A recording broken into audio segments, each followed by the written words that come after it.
What is up, freak bitches, wherever you may be, however you may be watching? Thank you for giving us a few minutes of your time. It's October, which means scary movie time, and we have some really awesome scary movies to go over with our retro movie reviews. And I'm doing the first one with my hetero life mate, Mr. Jeremy Wolner. What's up, buddy? What's up? I'm excited for this one. Yeah, horror is this is your bread and butter right here. Is horror. This has always been your genre of film to enjoy. Yeah, I got like a little half chub, and you said, "Hey, I want to do like horror movies in October," and I was like, "Son of a bitch, I'm in." And to top it all off, as you can see by your T-shirt, I decided to pick one of the most influential, not just horror films, but one of the most influential films of all time, if you ask a lot of people, and that is the Texas Chainsaw Massacre. Now, the plot of the movie is two siblings and three of their friends are en route to visit their grandfather's grave in Texas, but they end up falling victim to a family of cannibalistic psychopaths and must survive the terrors of Leatherface and his family. Directed by Tobe Hooper, released on October 1st of 1974, the film made $30.9 million against an estimated budget of between $80,000 and $150,000. That's not bad. The film stars Marilyn Burns as Sally, Paul Partain as Franklin, William Vail as Kirk, Alan Danziger as Jerry, Teri McMinn as Pam, the legendary Gunnar Hansen as Leatherface, Edwin Neal as the Hitchhiker, Jim Siedow as the cook, John Dugan as Grandpa Sawyer, and that's a great cast. We'll go to another interesting cast member here in just a minute as we get down to the trivia. But for right now, I mean, let's just talk about the movie. And holy crap, what a fantastic film this is from start to finish. Yeah, and that's also why I wanted to do this one, because this is my favorite horror movie, like flat out. And like, no matter how many times I watch it, like, you were like, "Oh, I haven't seen this movie in forever," and I'm like, I don't think I've seen it in like a week. I mean, seriously, it's. I could talk your ear off about this movie for hours. Like I said, like, just from, I geek out over cinematography or sometimes the score of a movie, which is not really a whole lot of score in this movie, but I mean, like, the harsh nature of like the gritty feel of the movie and the look of it is what kind of sells it for me. Because I mean, as some of the stuff we're about to talk about, you get behind the scenes with this movie, it was probably an actual nightmare to film. Oh, yeah. You know, you're in the heat of the summer, Texas summer, and it's like 90 plus degrees outside, probably 90-some percent humidity, and they're wearing the same clothes, same blood-soaked clothes and crap for this whole film. All the props were pretty much real, the taxidermied animals, and, yeah.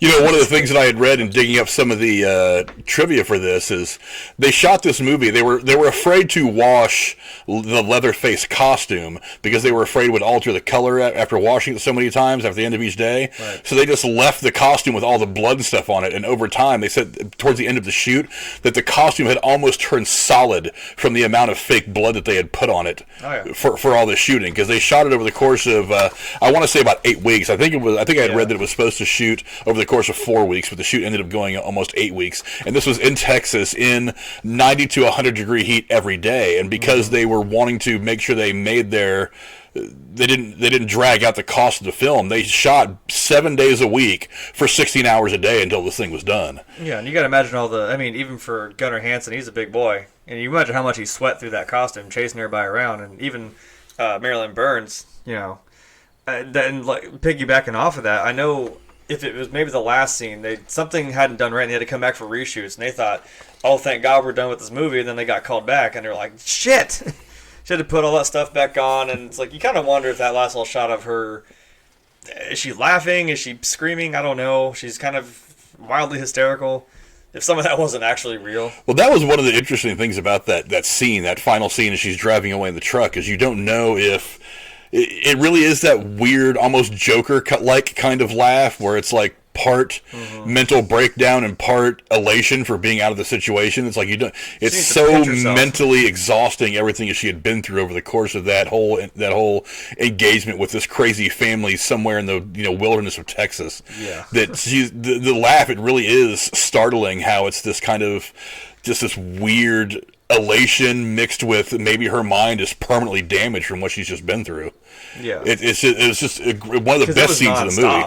It was nonstop for her. She just couldn't, catch a break. Yeah, and it was one of the best scenes in the movie, full of fantastic scenes. Oh yes. A couple of the other things I love are there was something about that I had read. There was one scene where the chainsaw is coming close to someone's face, and I guess if they had actually had a real working chainsaw with the chain on it, it was only like 3 inches from one of the actors' faces while they were filming the scene. I've always heard that. So you hear about like Tom Cruise doing all his crazy shit. I remember there was one of the scenes in one of the Mission Impossible movies where they actually had the knife like I guess only make me a quarter inch from his eye. Oh yeah. And there was a chain that was holding it, and this actor was holding it, acting like he was trying to stab him in the eye.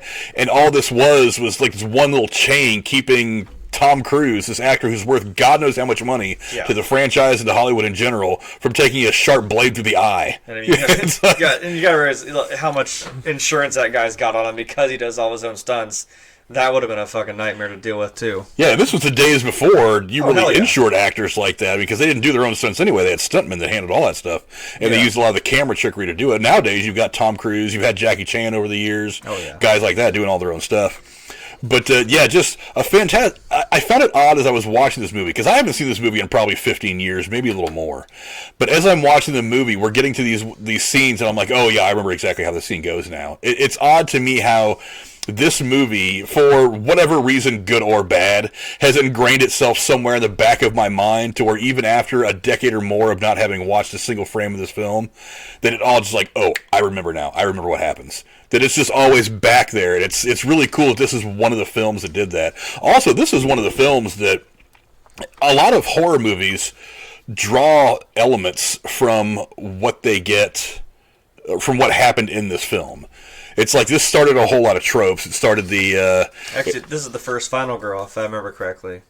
Like, it's like Sally... I think they said that Sally Hardesty might have been like the first trope of like a final girl, because you think maybe the next big one would be Halloween with Jamie Lee Curtis. That was in '78. Yeah, this came out several years later. Yeah, and even The Exorcist came out the year before this. It's not really like a final girl. It's just this girl's possessed. And we need to help her out. It was also the first horror movie anyway, to use power tools as the weapon. It's something that I had read. And I'm thinking to myself, it seems so normal now that somebody would have a power tool or some kind of weirdness of some kind to do his carnage with. But this is the movie that started that. It's just so much of the horror genre that became the norm came from this film. I just think it's really fantastic. It's definitely a first in so many ways. Okay, the movie had really been made in this time. That's why it was such a, I guess you can say culture shock, but it laid the groundwork for a lot of these other movies. And I think somewhere I've written here, like, when it first came out, it was, like, banned in several countries because it was just, like, whoa, holy shit. But by today's standards, this movie's pretty tame. I think I was reading that there's still issues with playing this movie in Germany. Like, to this day, there's still issues with it. I think there still is, yeah. And they didn't allow it to be played in some countries until, like, I think it was the early, mid-'80s. They wouldn't even allow it to be played in some countries. Yeah.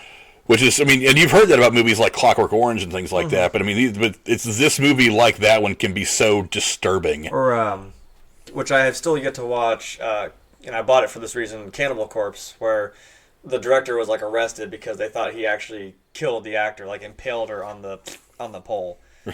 I mean, seriously, it's like, this is back in, also, like, in the 70s or 80s, there's no special, like, computer special effect or anything like that, this is all practical.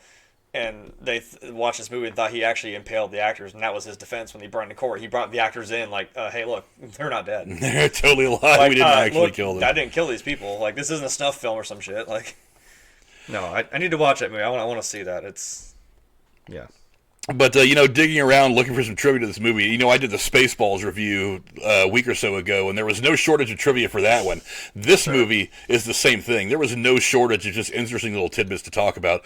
One of them is that during development, and this is an alternate title thing, during development, Hooper used the working titles of Head Cheese and Leatherface for the film instead of the Texas Chainsaw Massacre. Wow. Head Cheese would have been an interesting one. I mean, we had the Leatherface film eventually anyway as one of the many reboots or remakes, whatever the hell we're going on with those. Yeah, like we eventually got Leatherface, but I was sitting there staring, when you showed me this, I was like, I don't think I actually knew that. But staring at the word Head Cheese, I was like, you know what? That would have worked. It would have made more sense after you'd seen the movie. Well, yeah. But maybe that's why you're kind of like, maybe that's the mystery, like, what is Head Cheese? What is that? And you're like, well, that would have been a great name for a sequel. Instead of just Texas Chainsaw Massacre 2, but I mean, it was a little bit of an inside joke that you wouldn't have gotten until you got to that point in the movie where you hear them talking about the head cheese. But anyway, like right in the Hitchhiker scene, he at least mentions it, and you're like, oh. Yeah. There is only really two people went on to have great fame from this. One was Tobe Hooper, who went on to direct several things. He went on to direct The Funhouse. He directed Poltergeist, Texas Chainsaw Massacre 2, of course. He also went on to write a novel called Midnight Love, and then went on to direct one of the first anthology horror things that happened on, I think it was on HBO back in the late 90s. I know he did some work with Robert Englund for that. Ooh. But the only other name that was associated with this that went on to any kind of real fame was the man who narrated the opening crawl. Yep. And that man was John Larroquette, who people of a certain age might remember as Dan Fielding on Night Court, the sex-crazed district attorney. I was sitting there listening to the voice, and I'm like, that's kind of familiar. And it wasn't until I was reading some of the stuff on this afterwards that it said John Larroquette was the narrator. And I'm like, are you kidding me? As soon as they said it, I was like, that was his voice. That's why that voice is ringing in my ear. Yeah. But according to John Larroquette, his payment for doing the opening narration was a marijuana joint. They're like, it was the 70s, man. Like, what were you gonna? Hey, man, read some lines. Hit this shit and read some lines. Hey, John, smoke this joint. Read some lines. Also, John Larroquette went on to state in a 2008 interview that he has never actually seen this film. Which is weird because didn't the remake with Jessica Biel come out in like 2003? And I'm like, I think he narrated that as well. Like, he was also the narrator for that movie and like, the opening of that Chainsaw Massacre. So I'm like, I don't remember. I think I saw that movie once, and it was that era of horror filmmaking where horror movies weren't all that great, so I probably wasn't paying that close of attention. Early 2000s, it wasn't great, I know. But I'm saying, I think he actually narrated that Texas Chainsaw Massacre too, so I'm like, this is even after that, and you're like, dude, you still haven't seen either movie? Like, I'm not saying, don't hate me, Jessica Biel, but it wasn't a great movie. It wasn't a great movie. You're a great actress. The movie, however, was horrible. Marilyn Burns, whose character was chased by Leatherface through the undergrowth, actually cut herself on the branches quite badly, and a lot of the blood on her body and clothes during that chase scene was real. Yeah, and I added a little thing to that. Also, when they cut her finger to feed to the grandfather, that was real too, because they had a prosthetic that wasn't working. I think she agreed, and they said, you know what, fuck it. Just cut my finger open. And that was an actual, she got her finger cut open on camera there. To actually bleed for your craft, that's dedication. Yeah, she was like, screw it, just cut my finger open. I don't give a shit. Well, you wonder if she knew at the time that this movie might even have the slightest possibility to become some kind of a cultural phenomenon that 40 years later would still define the genre of horror films. Yeah, I mean, I'm sure she would say yes. Well, I'm sure we'd like to say yes. She's probably like, I was, 18. I wanted to be an actress. Yeah. And I let him cut my finger open. A lot of them were these young. They were just like, hey, I'll just sign up for this movie. Let's do this. Whatever. In a weird twist of what could have been, or maybe not been, Gunnar Hansen, who played Leatherface, originally turned down the role due to the sheer brutality of the plot. But he was then persuaded by Marilyn Burns, who was friends with him at the time, to go ahead and do the role. So she's the one that actually got him in the leather mask in the first place. Yeah, like I just said before, I think he was just kind of like, well, whatever, I'll give it a try. I think he mentioned in this interview, he said, like, yeah, a friend of mine, which I don't know why he didn't just say it was her. Was like, yeah, go try it out. Well, it does say they were friends at the time. Maybe they had a falling out. Who the hell knows? Nice. But also, Gunnar Hansen wore 3-inch heels so that he was taller than the rest of the cast, but it meant he had to duck to get through doorways in the slaughterhouse. And I actually read something else that said he actually bumped his head several times in scenes like when you first see him, when he pops out that door and hits that guy and reaches out and grabs her, that he probably knocked his head pretty hard. He also accidentally, you see it in the movie, he actually cut the door. That wasn't their house. They used it. Whoever let them use their house. He actually accidentally cut the door frame a little bit when they were cutting the door down. They put a fake door obviously in, not to cut their real door down, but he actually cut the door frame on accident. He's like, sorry, my bad. Yeah, he's a big teddy bear. That's what's so great about Gunnar Hansen. He's such a nice guy. Entertainment Weekly magazine voted this as the second scariest film ever made, behind The Exorcist, that came out in 1973, a year before. Yeah. I mean, that's still, I always hear Exorcist is considered the scariest movie, and I mean, hey, I would put this right up there, too. Yeah, again, I think some of the best scary movies are the ones that are situations that you could very easily find yourself in. With people, even back in the 70s, teenagers just jumping in whatever car and rolling around their state or rolling from one end of the country to the other just for the adventure. You could very easily have found yourself in this situation of just rolling through the Texas wilderness and you come across this gang of weirdos. I mean, I hope not, but... And I swear to God, I said it, we were watching the movie. This is why hitchhiking and picking up hitchhikers became illegal. Because even back then, there had to have been word of mouth spread around saying, hey, some hitchhiker hacked up this group of kids. Right. Maybe you don't want to do it, but whatever. Interestingly, most of the actors didn't actually meet Gunnar Hansen, let alone see him in costume before their first, which is also usually their last, scene with him. Yeah, and I think I said that when we watched Kirk get smacked over the head. That's also terrifying because like they're like, maybe not biologically, I guess, but like that's what would happen. Like, and even they foreshadow that in the Hitchhiker scene. Like they won't necessarily die on the first smack. So like they're saying like, oh, something like they cracked him in the head and like he started having a spasm and then they knocked him again and he just went out cold. But that was like a genuine, that little shot where he looks up and freaks out was like a genuine reaction that they managed to catch. Like when they just had him step out in front of him and scare the shit out of him. I think Jerry's was too. They apparently had someone who was supposed to be like right there, like holding his belt or something, and he comes out and he loved that magnificent scream. And apparently he was supposed to like pull him down or something when he hit. But he ran and like broke out of the guy's grip and just ran out of the room, which is fantastic. You know, to talk about some of the impact that this movie has had on other actors since then, Guillermo del Toro said he became a vegetarian after seeing this film. Sorry, man. This movie changed Guillermo del Toro. That says a lot. That's a bold statement. Now, being a vegetarian, a vegan or whatever in Hollywood is kind of normal anyway. But if you see this film and you're like, wow, I don't want to eat meat anymore. Also, one of the last things that kind of jumped out at me was, oddly enough, you would think the movie is named the Texas Chainsaw Massacre, that this guy's just walking around with a chainsaw hacking people up. Only one person is killed by a chainsaw in this film. Yeah. Franklin. Because I read that and I was kind of going back through all the deaths in my head and I'm like, you're absolutely right. It was just the one guy that was killed with a chainsaw. And I thought that was kind of funny as I was reading because it's called the Texas Chainsaw Massacre. Yeah, so you thought that maybe that was the chainsaw was actually more of a star of the movie than maybe even any character, but no, just the one guy. Yeah, and like I said, that's where I wrote that down. Like, it's actually a fairly tame movie. I mean, by today's standards, given all the stuff we've seen. But I mean, like you could maybe argue that Jerry, but I'm like, maybe he died from getting smacked on the head, because then he that was Kirk, cuts him right up, right after that. But no, I think Franklin's the only one. Just came out of the trees like, surprise! How is he like one of the last people to die? That is weird. The guy in the wheelchair is the one that doesn't go out, that doesn't get done by because first. He didn't go out and go to the house, and I know it's the 70s, but you just kind of casually, did some breaking and entering someone's home and you don't even know, and then you got smacked up. Sorry. That's what happens. He was kind of a pussy the whole movie anyway. Yeah. But I mean, I think that's one thing I heard is he actually stayed in character even when they weren't filming. Because he's like, I think he said, like, I was afraid if I lost Franklin, I wasn't going to get him back.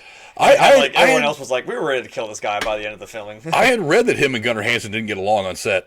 I can believe it. Because he didn't want to get out of character. It was like a method thing. He was a method actor. Which I praise. I get it. But it's like, that's what maybe helps sell this. It feels real, and all of them were getting frustrated by him, like, for real and in the movie.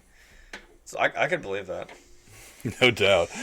Well, listen, any final thoughts on this movie? I'm sure you could go on for days about this movie. This is right in your wheelhouse. Yeah. For those of you who don't know Jeremy all that well, he actually does this stuff every Halloween. He dresses up in these scary haunted houses that you walk through and does this every year at this time. Unfortunately, because of pandemic stuff going on, he's not going to have the opportunity to scare the hell out of people this year. No. But this is where Jeremy lives. This time of year is his favorite part of the year. Yeah, like I said, I do work a chainsaw in that haunt. That's my whole kit and caboodle, and I don't know if this will show up on camera, but I was like, yeah, check that shit out. That's what I look like. That's pretty wild.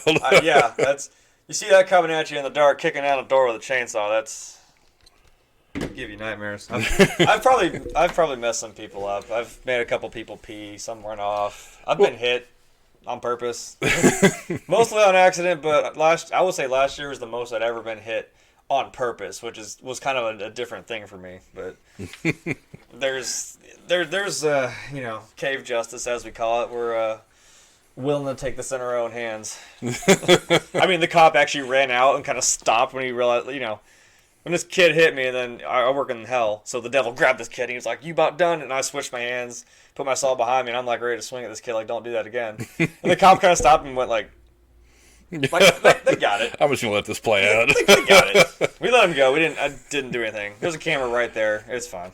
Well, anyway, give us some final thoughts on the film. One that you are an expert on. I don't know. There's like a little point I missed was that I don't know. There was once I think they were filming a scene where they put Pam on the hook. And it was like lunchtime, and they, for some reason, told this little girl to go like on set and tell everybody, "Hey, it's lunchtime." And apparently, they were doing that, and like Gunnar Hansen turned around and just scared the shit out of this little girl, and she ran off. Poor girl. I don't know. I would even argue. I mean, what does it say? The 40th anniversary. That was 2014.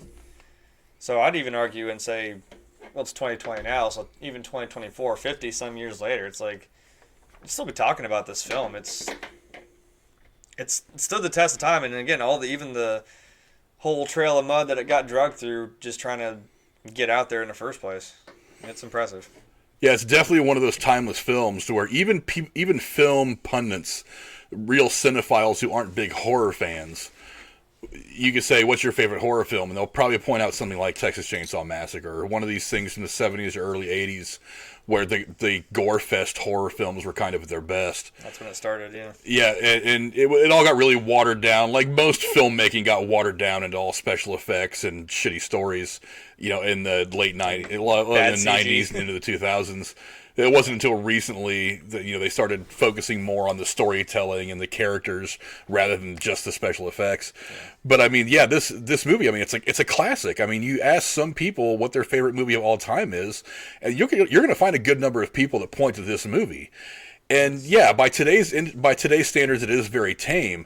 But but even still today, someone who's a 15, 16-year-old and they've watched all these other horror movies that have come out lately, they still watch this movie and they're still kind of blown away by how visceral it is.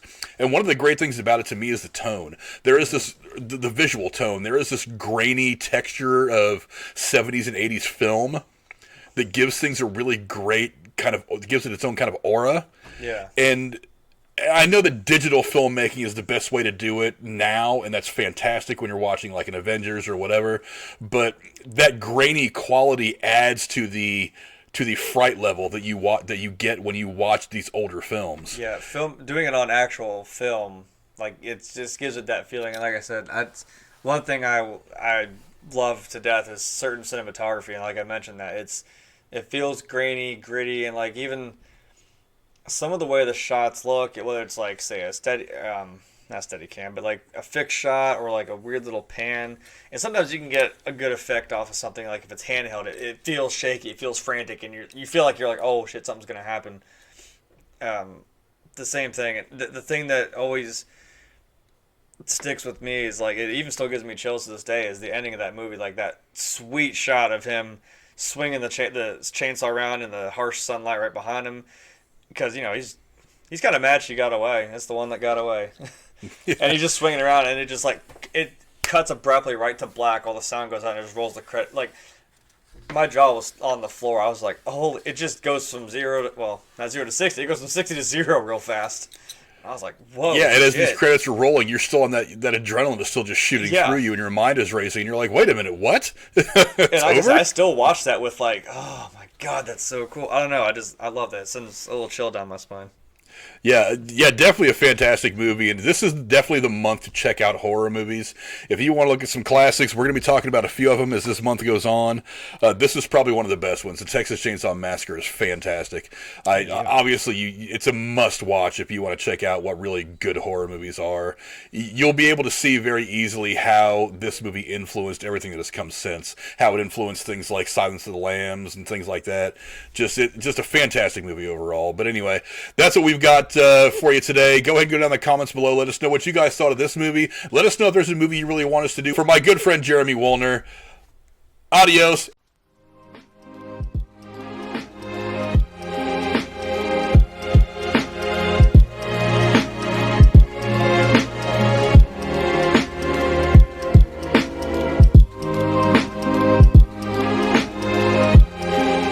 Woo! Hello, big boy. What? Coon. A what? Coon. A raccoon in my backyard? Yeah, you just waltzing right there. I got my gun. Yeah. Well, how was dinner? You got dinner, yeah, I was going to say. What were you saying before I got distracted by the raccoon? That we're ready to go. Ready? No. I like how you're like so easily distracted. You're like, okay, I'm ready to go. Raccoon!